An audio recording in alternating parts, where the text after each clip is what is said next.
fuck do you have a motherfucking swastika tattoo on your face? Here we go. Damn, G. Amigos, bienvenidos al infierno.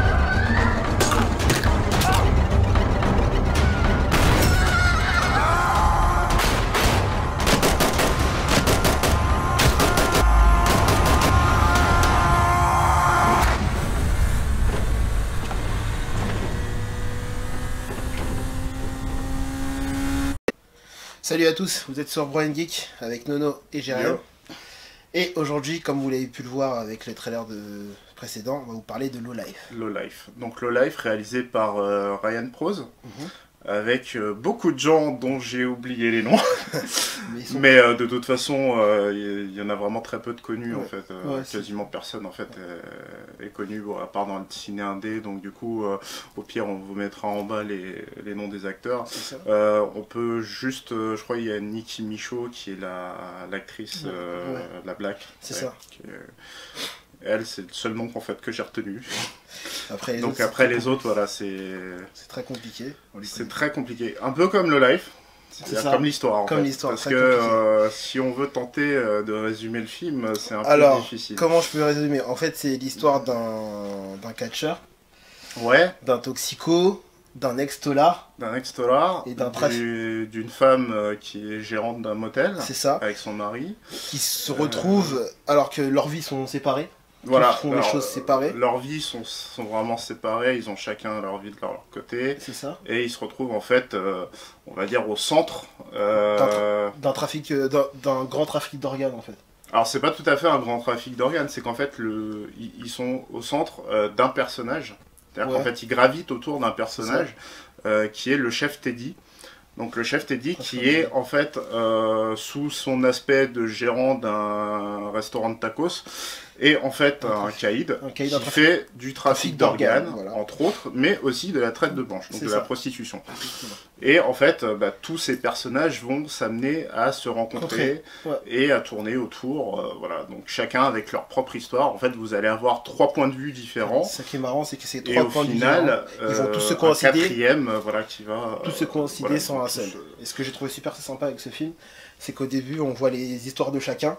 Et au fur et à mesure, on voit que ça s'imbrique. Ça s'imbrique ensemble et c'est ça que j'ai trouvé très sympa. En plus des personnages qui sont non seulement intéressants, attachants, les personnages sont très bons.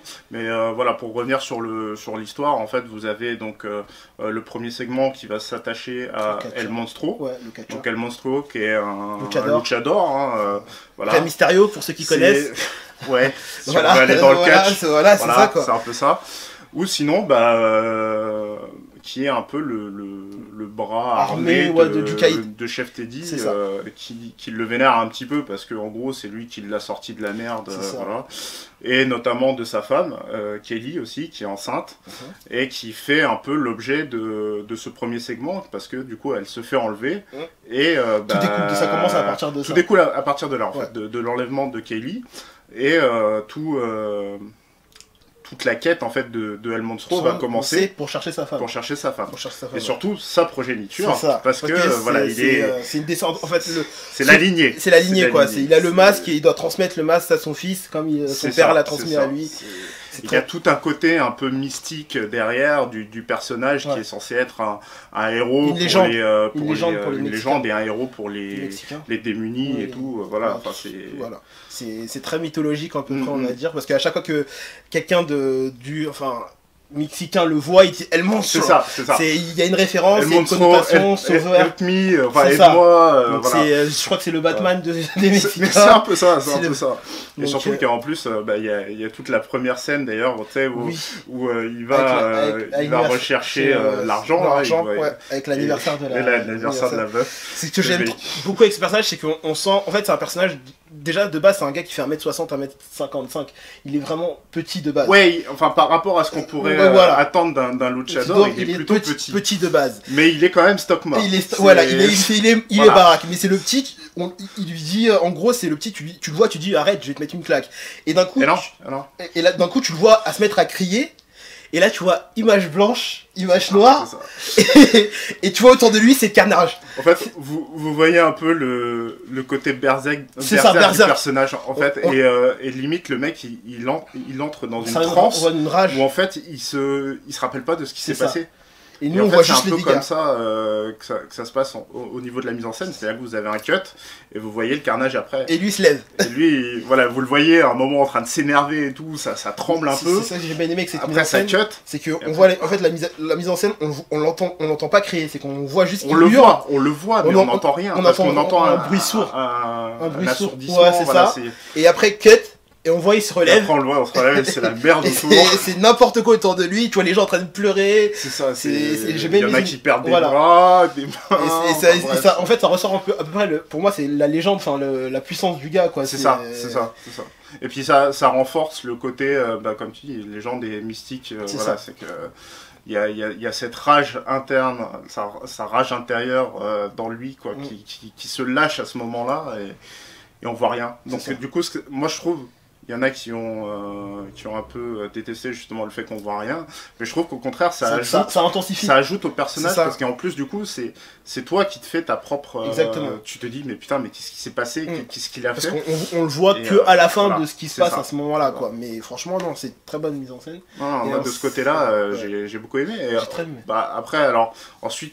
On peut passer sur le deuxième segment qui du coup c'est sur Crystal, donc Crystal qui est la gérante d'hôtel, la gérante de l'hôtel, qui en fait a fait un pacte avec le chef Teddy parce que son mari est extrêmement malade, il a le foie malade, c'est un alcoolique, et donc du coup il doit se faire greffer un nouveau rein. C'est ça. Et en fait, tadam, qu'est-ce qui se passe? En fait, le rein, il appartient à la fille. Voilà, à la fille, donc à Kelly. À Kelly, qui est en fait la femme de El Monstro, et qui est la fille de la gérante. Donc première coïncidence. Donc voilà, premier recoupement en fait sur ça. Donc ce qui se passe, c'est que du coup, elle voit sa fille se faire enlever aussi. C'est ça.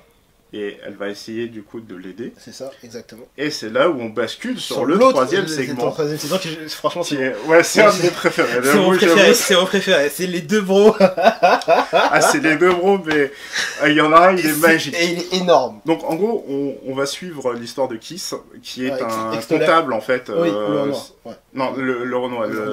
Donc qui est un ex-comptable en fait qui a bossé pour Teddy. Et en fait, il a essayé de l'arnaquer. Il a essayé de la foutre à l'envers et il a essayé de prendre de l'argent de son côté.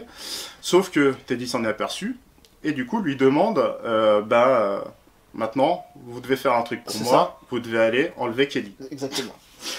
Donc le mec, il demande de l'aide à son pote, à son bro, qui vient de sortir de qui est Randy, qui est pour moi limite un des meilleurs personnages du film. Le gars vient de sortir de tôle. Ce mec est magique. Le gars vient de sortir de tôle et la première chose que son pote voit, c'est qu'il s'est fait tatouer une croix gammée sur la tête. Le mec est devenu un néo-nazi. Voilà. Alors, mais il n'est pas devenu néo-nazi par croyance, il est devenu néo-nazi par survie, je pense. Par survie, par obligation. Voilà, c'est ça. C'est en gros, comme il dit, c'est qu'à un moment, il est obligé de se faire des amis en prison. Et sinon, tu te fais passer dessus, quoi. Mais c'était quand même l'occasion d'avoir des blagues assez ouf. Très marrantes. Au niveau des dialogues, moi je trouve que le film, au niveau des dialogues, est vraiment super bien foutu, parce que c'est toujours des dialogues qui font mouche, et surtout avec ce perso, quoi. Randy, le coup du « tu me traites de raciste, moi, un nazi !» Et tu vois la grosse tu vois la grosse croix gammée sur ta tête. Quand il va voir des Mexicains en sortant avec sa croix gammée, son pote lui dit ne sors pas de la voiture. Le gars il dit je ne suis qu'amour, mais non, mais gars, t'as un croix gammée sur la tête, ça ne marche pas. Franchement, le film, ce personnage est juste magnifique.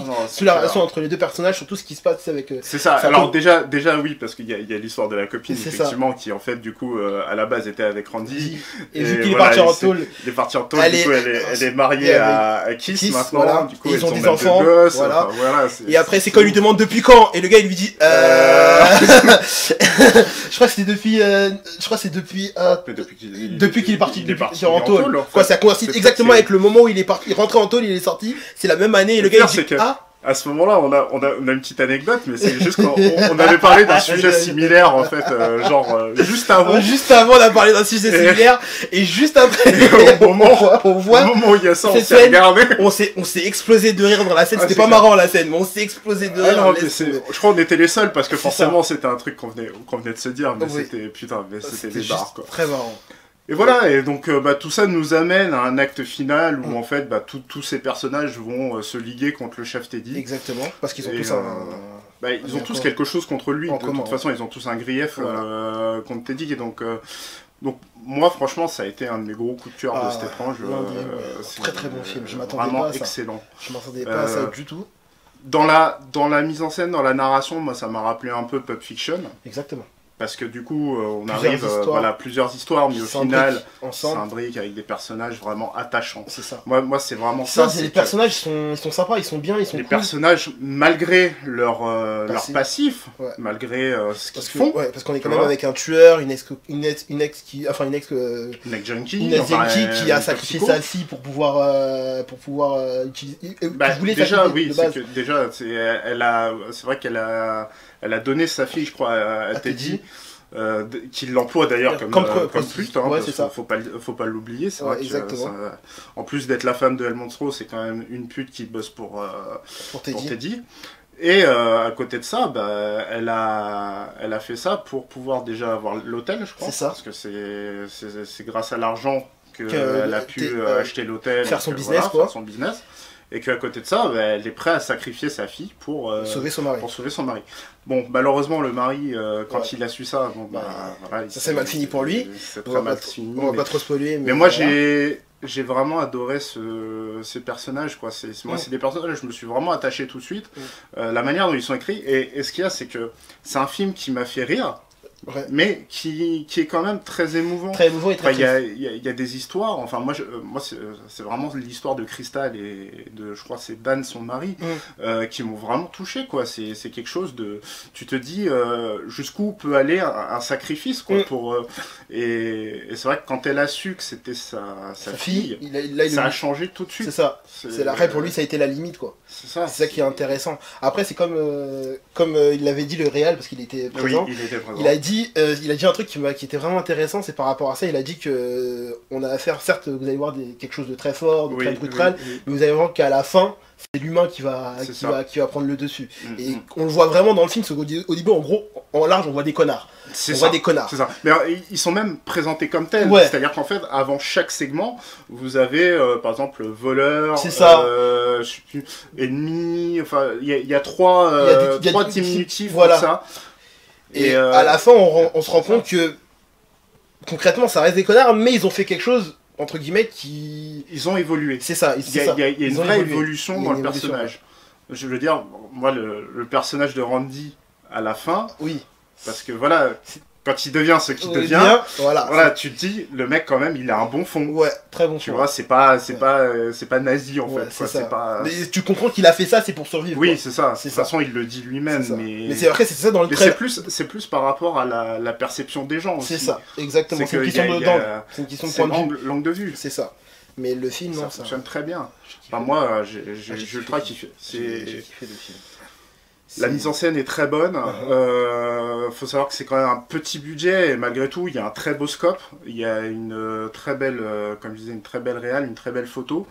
Moi, je trouve quand même que le film a des petits accès gore quand même de temps en temps. Ça crie pas non plus. Voilà, c'est pas, ça pète pas de partout, mais c'est pas non plus totalement PG-13 quoi. Et puis, de toute façon, le ton du film est assez cru quand même. C'est ça. Vous le voyez dès le début. Vie. Hein, c'est la vie, quoi. C'est la réalité, quoi. C'est la vie adulte. N'emmenez pas un enfant voir ce film, mais. Non, c'est pas concrètement. Regardez-le. Franchement, il est très très bon. S'il y a possibilité, j'espère réellement qu'il sortira en salle. Au moins, il mérite vraiment une sortie cinéma. Mais allez le voir, quoi. Allez le voir clairement. Allez le voir. Moi, c'est un oui direct. Ah ben moi c'est un gros oui aussi. Moi c'était mon gros coup de cœur de ce festival. Hein. Je pense qu'on peut le recommander à 100%.